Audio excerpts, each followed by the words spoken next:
예, 오늘 세 번째 강의 시작하도록 하겠습니다. 자, 오늘 할 얘기는 이제 행정법의 일반 원칙에 관한 강의를 하도록 하겠습니다.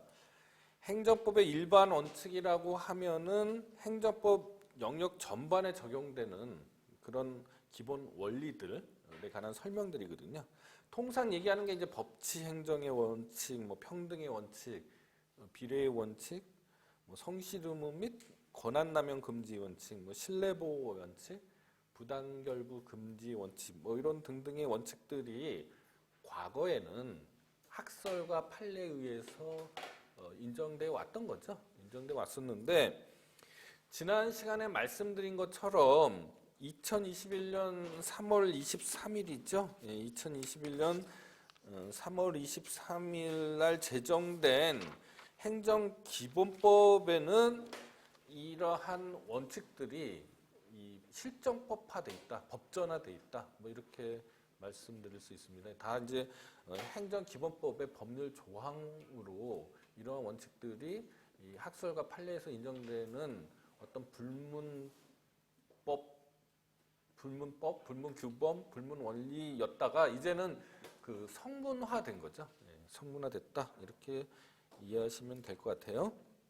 먼저 말씀드리고 싶은 거는 법률 적합성의 원칙이에요. 아까 법치국가의 원리의 세 가지 파생 원칙에 대해서 설명을 했어요. 하나는 법률 적합성의 원칙, 하나는 법적 안정성의 원칙이죠. 그 다음에 세 번째는 사법보장이죠. 근데 지금 법률 적합성의 원칙은 그 중에 첫 번째, 그죠? 법치국가의 원리 중에 첫 번째. 법률 적합성의 원칙에 관한 거예요. 자, 한번 조문 한번 읽어보겠습니다. 자, 행정기본법 제8조 법치 행정의 원칙.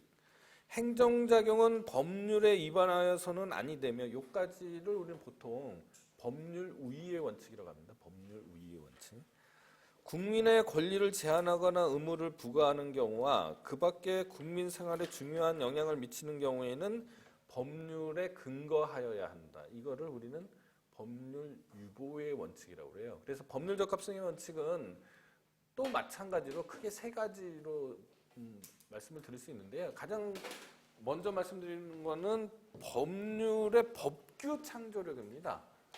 그러니까 지난 시간에 제가 말씀드렸던 것 같은데 그 절대 왕정 시대 때나에는 그죠? 서양에서는이나 동양에서 왕이 이 개인의 권리 의무를 좌우한 거죠. 권리 의무를 좌우했잖아요. 그 왕이 신으로부터 뭐 그런 권한을 받아서 그랬다는 등, 아니면 자기가 하늘의 아들이니까 그렇다는 등의 얘기를 했었는데, 근데 이게 이제 근대 국가가 오면은 자기 운명을 자기가 결정하는 거잖아요. 자기의 권리 의무에 대해서 자기가 결정하게 되는데 의회가 그렇죠? 대신해서 대의제니까 대신해서 이 개개 국민의 권리 의무에 관한 사항을 정하게 되는데 그런 사항을 적어놓은 게 법률이잖아요. 쉽게 얘기하면 조금 쉽게 말씀을 드리면은요. 자, 그러니까 이 법률의 법규 창조력, 즉 법률만이 그죠? 법률만이 개인의 권리와 의무를 정할 수 있다라는 거죠. 법률 아닌 것, 대통령의 어떤 명령, 뭐 지시 이런 걸로 국민의 권리 의무가 정해지지 않는 거죠. 법률, 의회가 작성한 법률만이 그렇다라는 겁니다.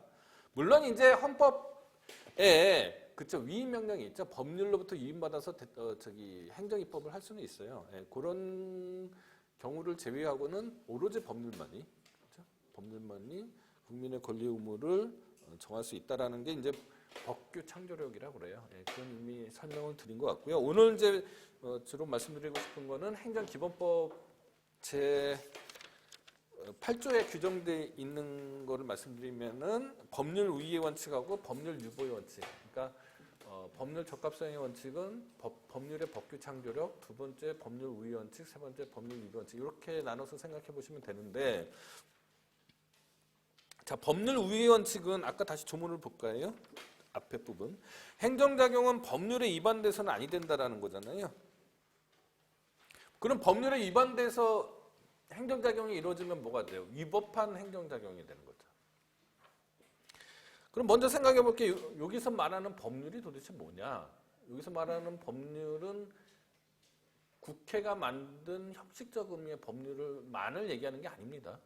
여기서 말하는 법률은 헌법이나 국회가 만든 형식적 의미의 법률, 뭐 법규명령, 그다음에 관습법, 뭐 이런 불문법을 포함하는 그런 법규의 의미, 법규범이라는 의미에서의 법률로 이해하셔야 돼요. 그리고 이렇게 법률 우위의 원칙에 어긋난 행정은 위법하게 되는데, 자, 위법하게 되면은 어떤 효과가 발생하느냐는 거죠. 모든 법 영역에 있어서 민법, 행정법, 뭐죠? 형법 모든 법 영역에서 위법한 작용은 무효죠. 적법해야지 이유한 거잖아요. 무효가 되는 건데, 다만 이제 행정행위는 특별하게 공정력이라는 그 효력이 있어요. 그래서 이 약간 독특합니다. 그래서 행정행위는 이 위법한지 아닌지가 불분명할 때에는 그 위법한지 아닌지가 위법할 때는 일단은 유효한 것으로 보고, 그죠? 나중에 그 위법한 게 확정이 되면 그때 비로소 무효화된다라고 설명을 했었던데 기억나십니까? 이런 경우를 바로 취소한다라고 하는 거예요. 그래서 취소할 수 있는 행정행위라는 게 있습니다. 요거는 나중에 다시 설명을 해드릴게요. 어쨌거나 모든 법 영역에 있어서 법률 우위의 원칙에 어긋나는 공법관계에 있어서요. 법률 유보의 원칙에 어긋나는 것은 무효가 되는데, 다만 행정행위의 경우에는 뭐 마찬가지, 행정행위도 마찬가지로 무효가 되는 건 마찬가지지만 지금 당연히 무효인 것으로 보느냐, 이게 이제 통상적인 무효가 되는 거고요. 나중에 무효인 게 위법한 게 확정되면 그때 비로소 무효가 되는 거를 우리는 취소한다라고 설명을 했습니다. 그래서 이 행정행위만 그래요. 행정행위만. 같은 행정법 작용인데 뭐 공법상의 계약이라든지 이런 것들은 그렇지 않습니다. 그냥 유효 딱 달랑 2개만 있는 건데, 행정행위만 이게 위법한 경우에 당연 무효가 되는 경우가 있고 취소할 수 있는 행정행위가 되는 경우가 있어요. 요거는 조금 시간이 지난 다음에 강의를 할 겁니다. 그러니까 지금은 일단 그렇다라고 이해를 해주시고요.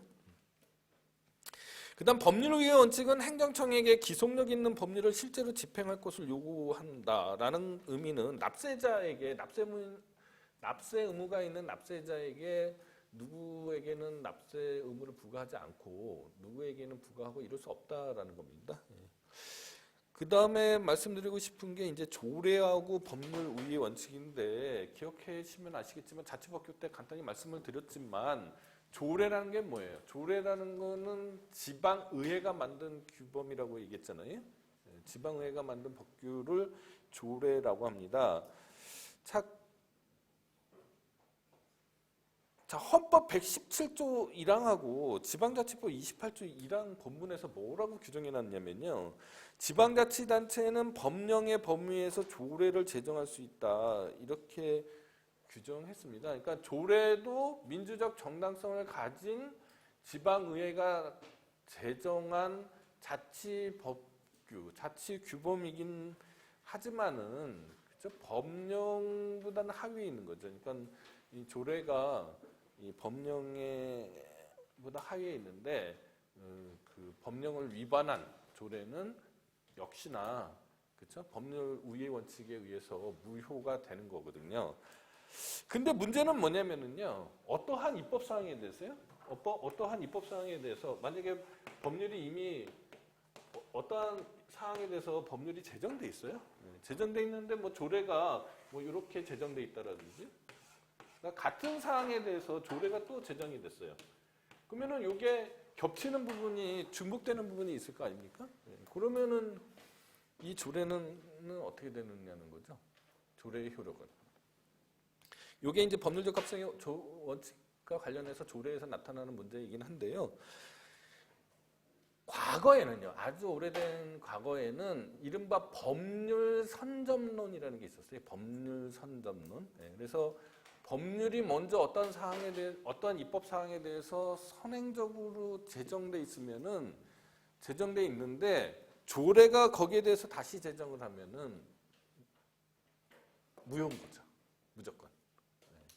근데 오늘날에는 그렇게 이해하고 있지 않습니다. 특히 대법원 판례 한번 보시면은요. 그러나부터예요. 국가의 법령이 최소한의 규제 조치를 정하고 있는데 불구하고 그 이상의 규제는 각 지방의 특수한 사정을 고려하여 자율적으로 정하는 것을 허용하고 있다고 해석되는 경우에는 법령의 내용을 추가하거나 법령보다 내용을 추가하거나 또는 기준을 초과하는 경우 그런 조례도 허용이 된다라는 겁니다. 그러니까 무조건 법률 선점론에 따라서 무조건 조례가 무효가 되는 게 아니고요. 예. 이른바 수정된 법률 선점론이라고 그래요. 예컨대 법률이 전국적으로 통일적으로 규정하려는 취지가 아니고요.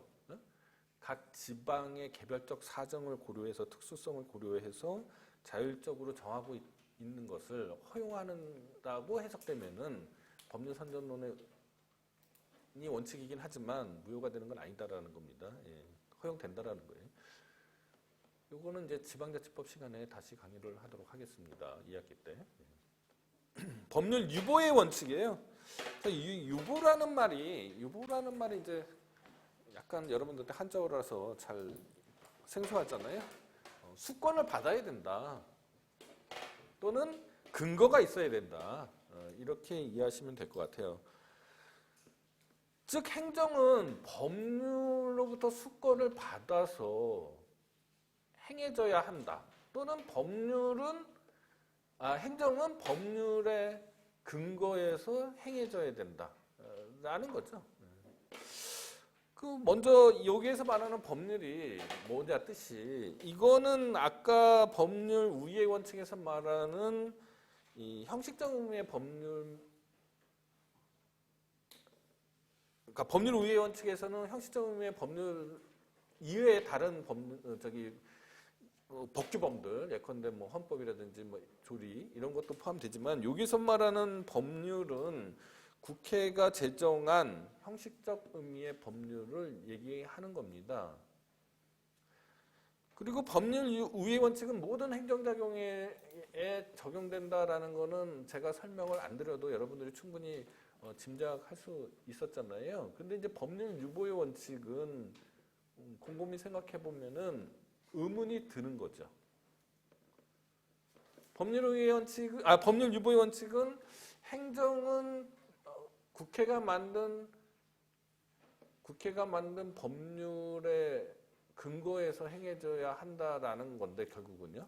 그러면은 여러분들이 조금만 생각해 보시면은 이런 문제가 있겠구나 의심스러운 대목이 있는 거죠. 왜냐면은 법률의 제정과 현실에서의 문제의 발생에 시차가 있을 거 아니에요. 그죠? 그동안 기울이지 못했던 그런 생각하지 못했던 부분을 법률에서 국회가 선제적으로 어떤 법률을 만들어 놓지 않는다라면은 법률 유보의 원칙과 관련해서 지금 문제가 생길 수밖에 없지 않습니까? 약간 딜레마 상황이잖아요. 그래서 법률 유보의 원칙의 적용 영역이 뭐냐? 어디까지 법률 유보의 원칙이 모든 행정작용에 다 적용된다고 말할 수는 없잖아요. 어디 정도까지 미쳐야 되는 거냐에 대해서 즉 적용 영역에 문제가 생기는 거고요. 옛날 뭐 오래된 학설들인데요. 다 역사적인 학설들입니다. 먼저 이제 침해 유보설이죠. 개인의 권리를 제한하거나 침해하는 영역 또는 새로운 의무를 부과하는 영역. 권리 제한 의무 부과죠. 권리 제한 의무 부과의 영역은 반드시 법률에 수권이 있어야 된다. 뭐 이런 견해가 이제 침해 유보설이죠. 주로 이제 과거에 뭐 경찰 국가 시대라든지 뭐 이런 시대 때 만들어졌던 이론이죠. 또 전부 유보설은 뭐냐면은 시민의 법률 관계에 관한 그죠? 행정작용인데요. 모든 그런 행정작용은 다 법률의 규정이 있어야 된다는 거죠. 법률의 근거가 있어야 된다. 예. 급부행정유보서는 이 사회국가의 원리가 작동해서 그죠? 이 급부행정에 있어서도 법률유보원칙이 적용돼야 된다. 뭐 이런 식의 견해들인데 다 그 역사적인 견해들인 것 같고요. 예. 오늘날에 있어서 이제 우리나라 대법원이라든지 대법원 판례라든지 아니면 헌법재판소 판례가 근거를 두고 있는 견해는 이른바 중요사항유보설, 뭐 본질성설 뭐 이런 겁니다. 여러분들이 헌법 시간에 충분히 배워서 아시겠지만 중요사항 또는 본질적인 사항은 의회가 반드시 제정해야 된다는 거죠. 법률적인 근거가 필요하다는 거고 그렇지 않은 거 비중요사항, 비본질적 사항은 법률의 근거가 없어도 행정권을 발동할 수 있다 이런 견해인데 이렇게 되니까 뭐가 중요하고 또는 뭐가 본질적이고 그죠? 뭐가 그렇지 않은 거냐 이게 또 의문이잖아요. 28페이지 보시면은 통상 헌법 파괴에서의 결론은 이렇게 설명하는 거죠. 규율 대상의 기본권적 중요성이죠. 규율 대상의 기본권적 중요성과 그 다음에 의회 절차의 공개성과 이익조정 기능에 비추어서 입법 절차에서 규율되어야 할 고도의 필요성. 예컨대 사회의 형성과 관련된 문제. 이런 문제들에 대해서는 이 공개된 열린 공간으로서 의회가 제정하는 법률의 근거가 있어야 된다. 뭐 이렇게 설명하는 거잖아요. 기본권적 중요성과 입법 절차에서 규율되어야 할 고도의 필요성. 헌법 파괴에서 내려진 지배적인 견해입니다. 그죠? 자, 그러면 이제 행정기본법은 어떤 견해를 취하고 있는지 한번 볼까요? 다시 25페이지 행정기본법 제8조 후단을 보면은요. 국민의 권리를 제한하거나 의무를 부과하는 경우와 이건 뭐 침해유보설이네요. 그죠? 그 밖에 국민 생활에 중요한 영향을 미치는 경우로 돼 있잖아요. 이거는 중요사항유보설이네요.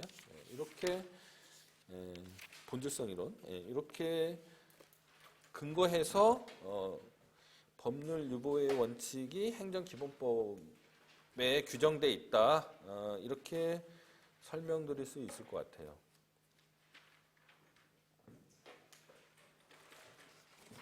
그럼 법률 유보의 원칙이 어떻게 작동되냐?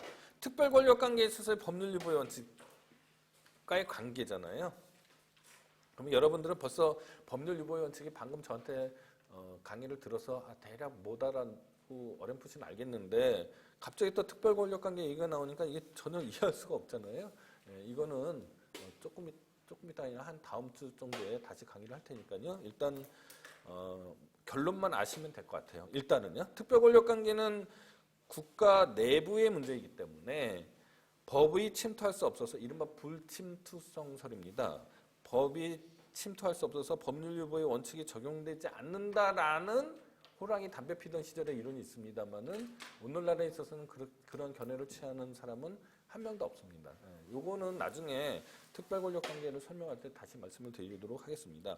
그 다음에 법규명령과 법률 유보의 원칙인데요. 주로 이제 위임 명령에 관한 겁니다. 그렇죠? 대통령령이나 부령은 법률에 위임이 있으면은 그죠? 위임이 있으면은 입법 사항에 대해서 정할 수 있는 거죠.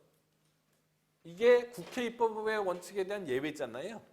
국회 입법의 원칙에 대한 예외잖아요. 그러면 여기서 위임할 수 있는 게 뭐냐라는 거죠. 법률이 직접 입법 사항을 정하지 않고 법규 명령에 위임할 수 있는 사항은 도대체 뭐냐? 본질성 이론이죠. 방금 설명했던. 거기에서 해결이 된다라는 겁니다. 그걸로.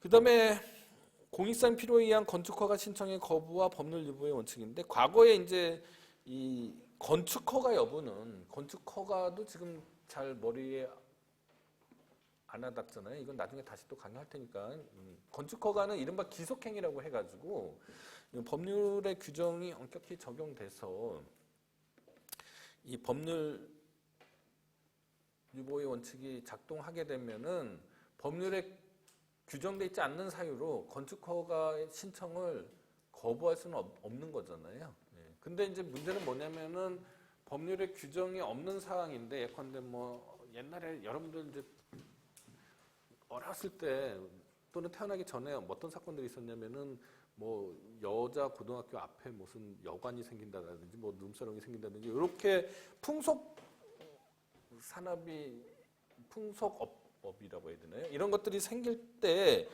이 건축 허가를 만약에 거기에 대한 규제할 수 있는 건축 허가를 거부할 수 있는 어떤 근거 규정이 없었다고 치자고요. 그랬을 때 법에는 없는데 법에는 없는데 공익을 이유로 건축 허가를 취소할 수 있느냐 또는 건축 허가를 거부할 수 있느냐 이런 쟁점들이 있었습니다. 그런 배경 지식하에서 읽어보시면 되고요. 그 다음에 공익상 필요에 의한 철회와 법률 유보의 원칙입니다. 철회도 또 무슨 뜻인지 아직은 잘 모르시잖아요. 이거는 이제 어떤 적법한 행정행위가 있었는데 나중에 사정 변경이 생겨서 행정행위의 효력을 소멸시키는 것을 철회라고 해요. 지금 모르셔도 되고요. 나중에 다시 설명을 해드리도록 하겠습니다. 이렇게 되면은 철회는 그죠?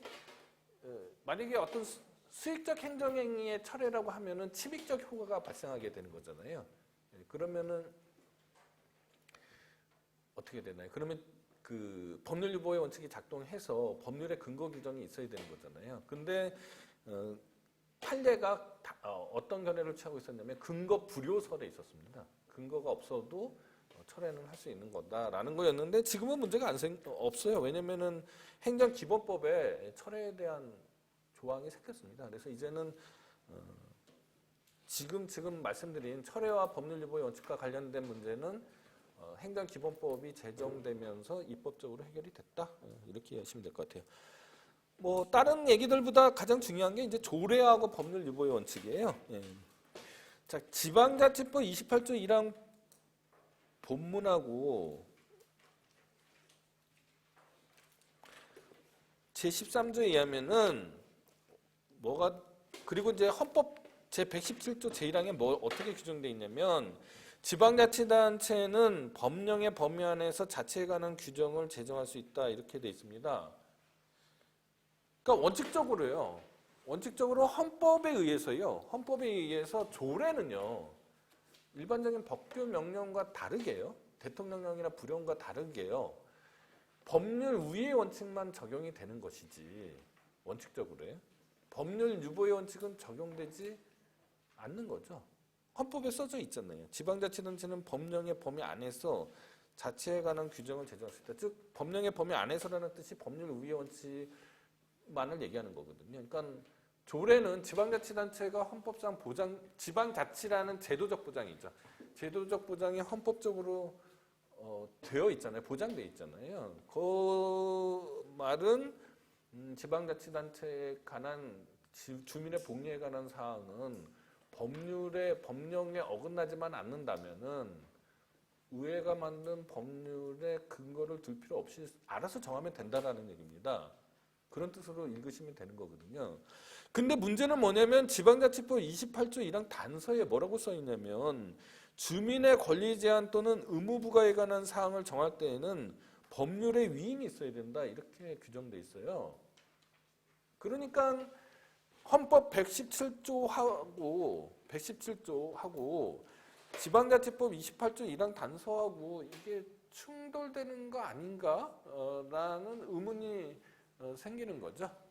그래서 이 지방자치법 28조 제1항 단서의 위헌 여부에 관한 논쟁이 있었지만은 뭐 위헌이라고 보기 어렵죠. 왜냐하면 헌법 37조 2항도 있잖아요. 기본권을 제한할 때는 그죠? 기본권을 제한하기 위해서는 법률의 근거가 있어야 되잖아요. 맞죠? 네. 그러니까 28조 1항 단서는 헌법 117조 1항하고 충돌될 수도 있다라는 의문이 있지만은 헌법 37조 2항 때문에 위헌이라고 보기 어렵다라는 겁니다. 자, 이렇게 되면은 28조 1항 단서에 의하면은 주민의 권리 제한 또는 의무 부과에 관한 사항이 아니면은 법률 우위 원칙만 작동하고 법률 유보의 원칙은 작용하지 않는 거죠. 법률에 근거가 없어도 되는 거잖아요. 근데 권리 제한 의무 부과에 관한 사항은 이제 법률 유보의 원칙이 작동하는 거죠. 법률 유보의 원칙이 작동하면은 두 가지 관점에서 생각해야 되는 거죠. 법규 명령과 법률 유보의 원칙과 관계에 있어서 두 가지 관점에서 생각해야 되잖아요. 헌법 시간에 배운 거잖아요. 먼저 첫 번째는 뭐예요? 아까 얘기했던 거죠. 어떤 것은 법규 명령에 위임할 수 있고 어떤 것은 위임할 수 없느냐. 본질성 이론이잖아요. 그 다음에 두 번째는 뭐예요? 포괄이행 금지 원칙이죠. 형식적으로 어떤 사항을 위임해야 되는지 명확해야 된다는 거잖아요. 그걸 포괄이행 금지 원칙이라고 합니다. 그런데 조례는 법률 유보의 원칙이 적용되더라도 설령 적용된다고 하더라도 포괄이행 금지 원칙은 적용되지 않는다라는 거죠. 그러면 정리해서 말씀을 드리면 조례가 법률 우위 원칙이 작동되는 건 분명한데 법률 유보의 원칙이 적용되는 거냐, 즉 법률에 근거가 있어야 되는 거냐, 원칙적으로 아니다라는 거죠. 원칙적으로 아니지만 37조 2항 헌법 37조 2항과 관련해서 주민의 권리 제한 의무 부과에 관한 사항은 법률 유보의 원칙이 적용이 되죠. 설령 그렇다 손치더라도 포괄 이행 금지 원칙은 작동하지 않는다라는 겁니다. 이렇게 정리를 하시면 될 것 같아요. 더 자세한 사항은 2학기 때 개설되는 행정법 2시간에 지방자치법에서 다시 강의가 이루어질 겁니다. 그 다음에 자금 지원과 법률 유보의 원칙이에요. 예컨대 뭐 자금 지원 뭐 여러분들 실감하고 있잖아요. 뭐 코로나 바이러스 사태 때문에 이 국민 지원금 이런 것들 막 국가에서 주게 됐잖아요. 그게 이제 법률에 근거가 없이 준 거죠. 없이 준 거잖아요. 생활지원금 이런 거요. 그러니까 통상적으로 자금 지원은 법률 유보의 원칙이 작동되지 않는 영역이다. 이렇게 이해하시면 되는데요. 뭐가 문제냐면은 경쟁 기업이 있다고 치자고요. 기업 A하고 기업 B가 있는데 기업 A에 대해서 자금 지원을 하면 기업 B가 경쟁상 불리한 위치에 있어서 뭐 도산을 하게 된다거나 이렇게 되면 좀 문제죠. 이렇게 될 때에는 경우에 따라서는 법률 유보의 원칙이 작동돼야 된다라는 얘기입니다. 자, 두 번째 원칙으로서 평등의 원칙이잖아요. 한번 행정기본법 조항을 한번 읽어보겠습니다. 행정기본법 제9조입니다. 행정청은 합리적인 이유 없이 국민을 차별화해서는 아니 된다라는 원칙을 평등 원칙이라고 합니다. 평등의 원칙은 뭐 이미 헌법 시간에 여러분들이 자세히 공부를 했을 거라고 생각이 드는 거죠. 뭐 행정법 영역에서는 이렇게 설명할 수 있겠네요. 행정청이 이제 행정 작용을 할 때 특별한 합리적인 사유가 존재하지 않는다면 상대방인 국민을 공평하게 처우해야 된다. 뭐 이렇게 설명할 수 있겠네요. 자, 두 가지죠, 두 가지. 일단 본질적인 차별 대우가 있느냐 없느냐 먼저 확인이 돼야 되죠. 차별 대우가 있느냐 없느냐. 그러면 비교 대상 어떻게 설정해야 되는 조금 더 전문적으로 들어가면은 헌법 시간이 되는 거죠. 그러니까 헌법 시간에 배우시면 되는 거고요. 그럼 본질적인 차별 대우가 있다고 하더라도 평등의 원칙에 위반된다고 단정할 수는 없잖아요. 합리적인 차별의 이유가 있으면 차별의 근거가 있는 합리적인 근거가 있는 차별이 있다라면은 그런 평등의 원칙 위반이라고 할 수는 없는 거죠. 이렇게 이해하시면 될 것 같아요. 근데 이제 행정법에서는 어떤 문제가 생기냐면 약간 특수한 문제가 생기는데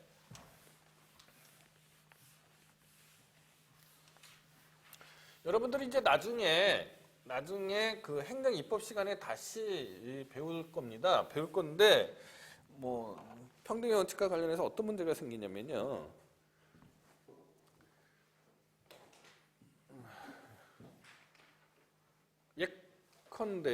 예컨대 뭐 지금 도로교통법에는 시행 규칙으로 정해져 있어서 별 적절한 예가 아니긴 한데 예컨대 만약에 0.03% 음주운전을 하게 되면 혈중 알코올 농도 0.03%로 운전하면은 뭐 면허 정지 30일이다. 실제로 그런지 안 그런지 모르겠어요. 예컨대 그렇다고 치자고요. 뭐 0.05%면은 뭐 면허 정지 뭐 70일이다. 뭐 0.08%면 실제로 안 그런지 제가 안 찾아봤습니다. 그냥 예를 든 거예요. 0.07%면은 뭐 면허 정지 70일, 70일, 100일이다. 막 0.10% 이상이면은 뭐 면허 취소다. 라고 훈령이나 예규에 규정되어 있다고 치자고요.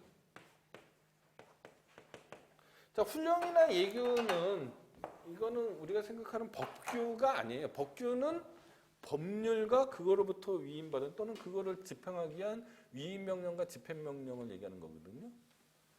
그게 그러니까 뭐가 있어요? 대통령령, 총리령, 부령 뭐 이런 것들이 말하는 거고요. 훈령 예규는 뭐냐? 훈령 예규는 이른바 행정규칙이라는 거예요. 행정규칙은 대국민적인 효력을 갖고 있는 게 아니고요. 국민들에게 적용되는, 구속력 있게 적용되는 법규가 아니고 행정 내부에서, 그죠? 내부적인 기준, 사무처리 준칙, 뭐 이런 것들을 행정규칙이라고 그래요. 행정규칙의 대표적인 게 뭐 이런 훈령 예규이거든요. 자, 그러면 훈령 예규에 0.03%의 음주운전자를 적발하면은 면허 정지 30일을 하자라고 자기들끼리 약속을 정해놨단 말입니다. 이거는 자기들끼리만의 약속이지 일반 국민에게 직접 적용되는 법규가 아니다라는 게 먼저 전제가 돼야 돼요. 그런 이해가 있어야 됩니다. 자, 이렇게 되는데 행정 관행들이 생기겠죠. 그렇잖아요. 0.03% 음주운전하면은 국민들을 구속하지는 않지만, 국민들에게 구속적으로 적용되지는 않지만 대략 면허정지 30일인 거잖아요. 항상 그렇게 할 거잖아요. 안 그러면 징계 먹을 수도 있잖아요, 공무원이. 0.05%면은 대략 뭐 면허정지 70일이 되겠죠. 근데 어떤 사람이 0.03%인데 면허정지 100일을 받았습니다. 자, 이렇게 되면은 논리적으로는 법규가 아니니까 위법하다고 바로 얘기할 수 없죠. 법위반은 아니잖아요. 그냥 관행에 어긋나는 것 뿐이잖아요.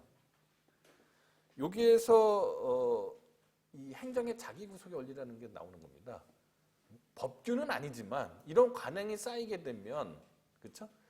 관행이 쌓이게 되면은 행정 내부적인 사무처리 준칙이라고 이해했던 이 훈령이나 예규가, 그에 관한 훈령이나 예규가 마치 법규처럼 국민에게 구속적으로 적용되고 재판의 준거가 되는 수가 생기잖아요. 이런 거를 행정의 자기구속의 원리라고 그래요. 스스로 구속되는 거죠. 그러니까. 나중에 다시 설명할 기회가 있을 것 같습니다. 자, 32페이지 보면은 평등의 원칙에 위반된 사례하고 평등의 원칙에 위반되지 않는다는 사례를 조금 예를 들어서 판례들을 좀 이렇게 나열해 놨거든요. 여러분도 한번 읽어보시기 바라고요. 그 다음에 세 번째 비례 원칙입니다. 행정기본법 제10조의 비례 원칙이 규정돼 있어요. 한번 읽어보도록 하겠습니다. 행정작용은 다음 각 호의 원칙에 따라야 한다. 제1호 행정 목적을 달성하는 데 유효하고 적절할 것. 이거를 적합성의 원칙이라고 그래요. 제2호 행정 목적을 달성하는 데 필요한 최소 한도에 그칠 것. 이거를 필요성의 원칙, 최소 침해의 원칙. 제3호 행정작용으로 인한 국민의 이익 침해가 그 행정작용이 의도하는 공익보다 크지 아니할 것. 이거를 상당성의 원칙, 뭐 법익균형의 원칙, 뭐 협의의 비례의 원칙 이렇게 설명하는 거잖아요. 이것도 마찬가지로 헌법 시간에 다 배우신 거잖아요. 헌법 시간에 배운 내용들입니다. 자, 이 비례 원칙이 아주 이해하기 어렵거나 그런 물론 심오하긴 하지만 아주 철학적으로 깊이 있거나 이런 이해하는 데 있어서 철학적으로 깊은 이해가 있어야 되는 거냐? 이건 아니죠. 목적 실현하고 수단 사이의 관계입니다. 그거를 이해하시면은 나머지는 사실은 여러분들이 교재를 읽어봐도 알 수 있는 거죠. 여러분들이 읽어만 봐도. 그러니까 목적 실현과 수단 사이의 합리적인 비례 관계입니다. 이게 키워드예요. 행정 목적이 있을 거고요. 그죠? 목적 실현과 그 목적을 행정이 달성해내야 되는 거잖아요. 그 실현하는 수단 사이의 비례 관계를 얘기하는 거예요. 그러니까 목적과 수단의 관계라고 이해하시면 되는 거죠. 더 단축해서 얘기하면.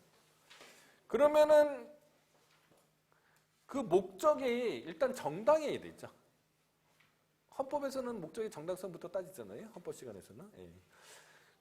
그 목적이 정당해야지 수단을 생각할 거 아닙니까? 그러니까 목적의 정당성이 먼저 전제가 되고 그게 전제가 되고 나면은 수단이 목적 달성하는데 적절해야 된다. 적절하지 않은 수단은 의미가 없잖아요. 예. 그다음 두 번째는 뭐죠? 여러 가지 수단이 있으면 그 중에 최소 침해. 그죠? 세 번째는 뭐예요? 그렇게 선정된 수단이라도 달성하려고 하는 공익보다 사익의 그 일을 하게 되면은 그 수단을 선택했을 때 가해지는 사익의 침해가 더 크면 하면 안 된다는 거죠. 이게 이제 법익균형성, 상당성, 또 뭐죠? 협의의 비례 원칙 이렇게 설명이 되는 거예요. 약간 좀 우스꽝스러운 예를 한번 들어보면요, 도식적으로 보면은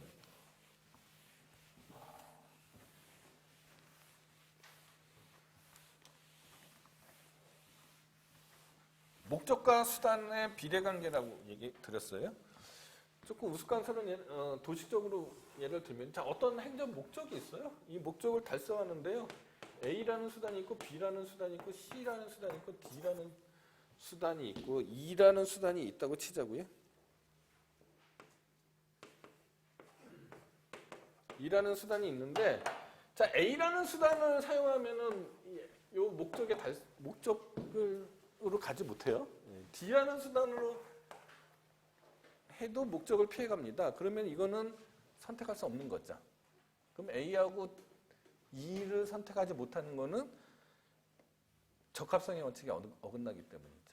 그 다음에 B는 목적을 달성하고요. C도 목적을 달성하고 D도 목적을 달성해요. 근데 B 수단을 쓰면 사익에 대한 침해가 150이 되고요. C를 선택하면 사익에 대한 침해가 100이 되고요. B를 선택하면 사익에 대한 침해가 120이 돼요.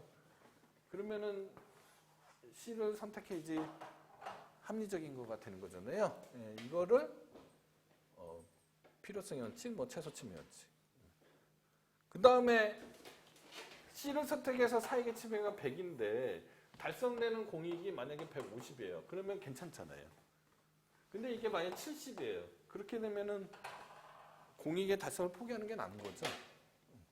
요게 협의 비례 원칙, 상당성의 원칙. 이렇게 간단하게 그림 도식적으로 설명하면은 쉽게 이해가 되지만 현실 세계에서는 사실은 측정하기가 굉장히 어려운 부분이 많죠. 어쨌거나 이런 게 이제 비례 원칙이에요. 원래는 이제 경찰법에서 시작을 했어요. 경찰 작용 예컨대 도로예요. 도로에 낙석이 떨어졌어요. 낙석이 있어요. 그러면 그 도로에 있는 낙석을 치워야 되잖아요. 또는 유조차가 넘어졌어요. 그래가지고 기름이 막 오염이 됐어요. 범벅이 됐어요. 그 치워야 되잖아요. 그럼 여러 가지 치우는 방법들이 있겠죠. 어떤 걸 선택할 거냐. 이런 문제가 경찰법 영역에서 먼저 사고가 되는 거죠. 그랬다가 이게 이제 헌법상 원리가 됐고, 이 헌법상 원리가 이제 원리다 보니까 모든 법 영역에서 다 적용이 되는 거죠. 특히 행정법 영역에서 다 적용이 되는 거고요. 모든 행정작용에 있어서. 그리고 따지고 보면은 형법에도 그런 것들이 있어요. 예컨대 정당방위에 있어서요. 뭐 따지죠. 상당성 따지지 않아요? 그렇죠? 뭐 이런 것들도 사실은 비례 원칙과 좀 관련이 돼 있다. 이렇게 이해하시면 될 것 같아요. 그럼 구체적으로 어떤 적용 영역이 있느냐? 재량권 행사의 한계인데 징계 처분에서 예컨대 공무원이 어떤 비행위를 저질렀어요. 비행위를 저질렀는데 비행위를 저지르게 되면은 이 공무원의 경우에 징계법상 공무원 징계 조항상 이 파면이라는 처분이 있고요. 그다음에 해임이 있고요. 강등이 있고요. 그다음에 정직이 있고요. 그다음에 감봉이 있고요. 그다음에 견책이라는 게 있어요. 이렇게 단계적으로 되어 있습니다. 근데 예컨대 뭐 아주 경미한 비위 행위를 저질렀는데 파면을 했어요. 이렇게 되면은 이 공무원 기강 확립이라는 목적 달성에 너무 과한 수단이 쓰여진 거잖아요. 그래서 이런 목적과 수단 사이의 비례 관계가 제대로 작동하지 않았으니까 위법하게 된다. 위법한 징계 처분이 된다. 이렇게 되는 겁니다. 자, 이런 재량권 일탈 남용이라고 그래요. 재량권 행사가 비례 관계에 어긋나서 이루어지는 것을 재량권 일탈 남용이라고 하는데, 자, 여기서 말하는 비례 원칙은 세 가지 원칙 중에서 뭘 얘기한 거였어요?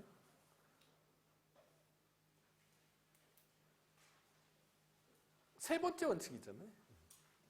그러니까 재량권 일탈 남용에 있어서의 비례 원칙은 협의의 비례 원칙을 얘기하는 겁니다. 상당성의 원칙을 얘기하는 거예요. 나중에 이제 공법 기록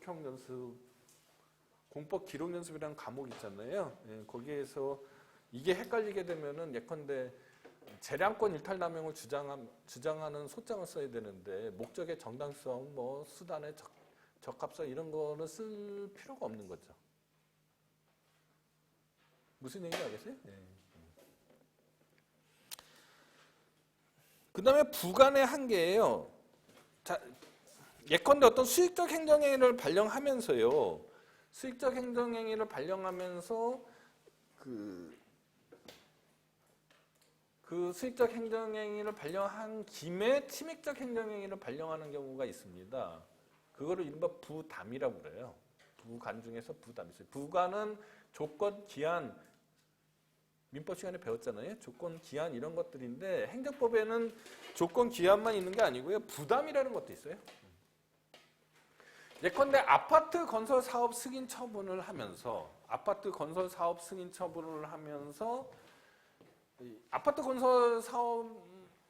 아파트만 덜렁 지어진다고 해서 사람들이 그 아파트 공동주거단지에서 살 수 있는 건 아니잖아요. 그래서 그 진입로 개설한 후 기부 체납할 것, 뭐 이런 식의 부담을 붙이는 경우가 있습니다. 근데 그 아파트를 규모에 비추어서 편도 2차선에 진입로만 왕복 2차선에 진입로만 있으면 될 것 같은데 뭐 왕복 10차선에 뭐 진입로를 개설하라. 뭐 이런 식으로 되면은 비례 원칙이 어긋나는 거겠죠. 그다음에 수익적 행정행위의 취소나 철회예요. 취소하고 철회가 이제 좀 생소한데 언뜻 제가 설명드리긴 했지만은 취소는 애초부터 하자 있는 행정행위예요. 애초부터 위법하거나 부당한 행정행위가 행해졌어요. 그거를 사후적으로 시정하는 거를 취소라고 그러고요. 철회는 적법하게 행정행위가 발령이 됐는데 사후적으로 사정 변경이 생겼어요. 그 행정행위를 유지할 수 없는 사정이 있어요. 그랬을 때 행정행위의 효력을 소멸시키는 거를 철회라고 그래요. 그러니까 취소하고 철회는 사후적으로 이미 효력을 발생한 행정행위의 효력을 사후적으로 소멸시키는 거라는 측면에서는 같은 거지만 취소는 위법하거나 부당한 하자에 있는 행정작용의 시정, 하자의 시정을 얘기하는 거고요. 철회는 원래 적법하게 성립한 행정행위이지만 사정변경이 생겼다. 즉 사정변경의 반영을 얘기하는 겁니다. 자, 어떤 수익적 행정행위가 있었어요. 건축허가 또는 영업허가 수익적 행정행위죠. 예, 영업허가 처분이 있었는데 나중에 사후적으로 취소하거나 철회를 해요. 법률 적합성의 원칙에 있어서는 취소나 철회 또는 상황 적응성의 측면에서는 취소나 철회가 해야 돼요. 그렇지만 그 개인에게는 그죠? 수익적 행정행위가 발령됨으로써 어떤 신뢰가 형성이 됐을 거 아닙니까? 그죠? 나는 이 행위를 할 수 있다. 이제 나는 이런 권리가 생겼다라는 거 아니에요? 예, 근데 이 법률 위법한 행정작용이었다. 애초부터 그 수익적 행정행위가 위법했다라고 주장하면서 취소를 함으로써 그죠? 달성되는 공익이 있고 그죠? 침해되는 사익이 있을 거 아닙니까? 요거를 비교 형량해야 되는 거죠. 요거가 이제 협의의 비례 원칙과 관련해서 또 얘기가 되는 거고요. 그 다음에 공용 침해 요건인 공공 필요에 대한 판단 기준입니다. 요거는 토지 수용에 있어서요.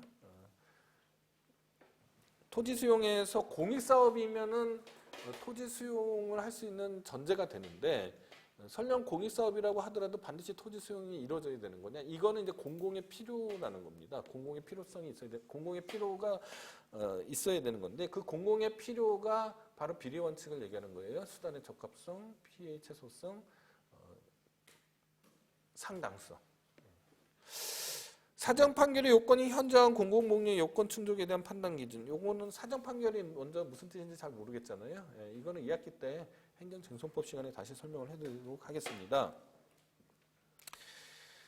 그 다음에 성실의무 및 권한남용 금지의 원칙입니다. 행정기본법 11조에 성실의무 및 권한남용 금지의 원칙이 규정되어 있는데요. 먼저 읽어보도록 하겠습니다. 제1항 행정청은 법령 등에 따른 의무를 성실히 수행하여야 한다. 제2항 행정청은 행정권한을 남용하거나 그 권한의 범위를 넘어서는 아니 된다. 라고 돼 있었습니다.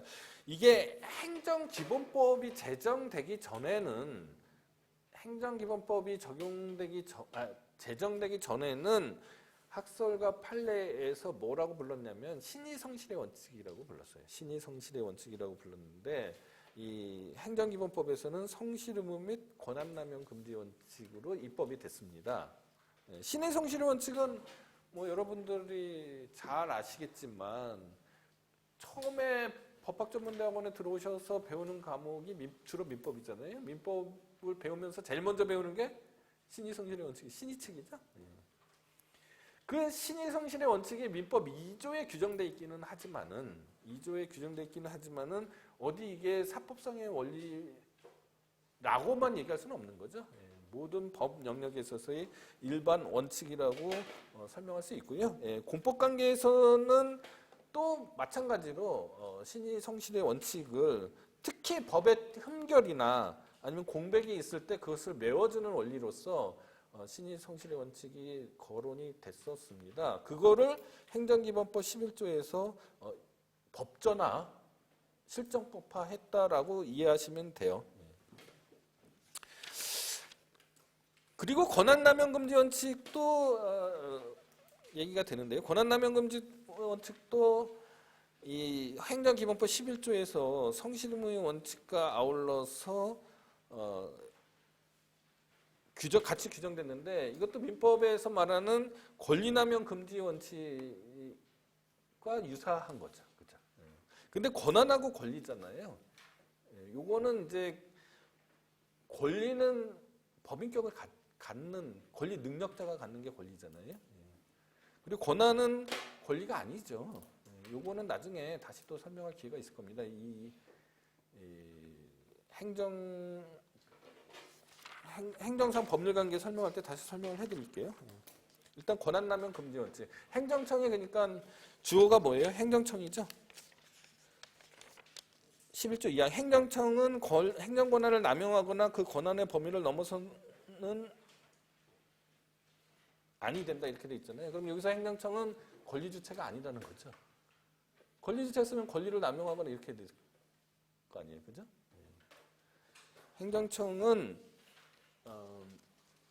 행정 주체의 법률 효과를 귀속시킬 수 있는 권한을 가진 기관을 얘기하는 겁니다. 그 중에서 행정 주체의 의사를 결정하고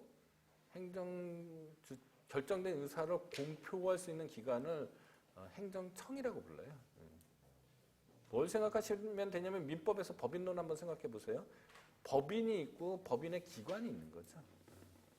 상법의 회사법에서 어떻게 돼요? 회사가 있고 뭐 대표이사가 있고 뭐 이런 식 있잖아요. 그 회사 법인이 권리 능력자죠. 맞죠? 권리를 향유할 수 있는 자격을 권리 능력이라고 그러죠. 대표 또는 대표이사 뭐 이런 것들은 사람이 아니죠. 권리 능력자가 아닌 거잖아요. 권한을 갖고 있는 거죠. 그럼 여기서 뭐 똑같은 것으로 대응하면 행정 주체가 권리 능력자로서 법인과 회사에 주식회사에 대응하는 거고요. 행정청은 법인의 기관이나 주식회사의 대표이사에 대응하는 거겠죠. 그러니까 여기서 행정청은 권리를 남용하거나 이렇게 할 수 없는 거죠. 권리 능력이 없으니까. 어려워요? 무슨 뜻인지 아시겠죠? 다시 또 설명해 드릴게요. 나중에. 예. 그리고 이미 여러분들이 민법 시간에 다 배웠어요. 법인론에서.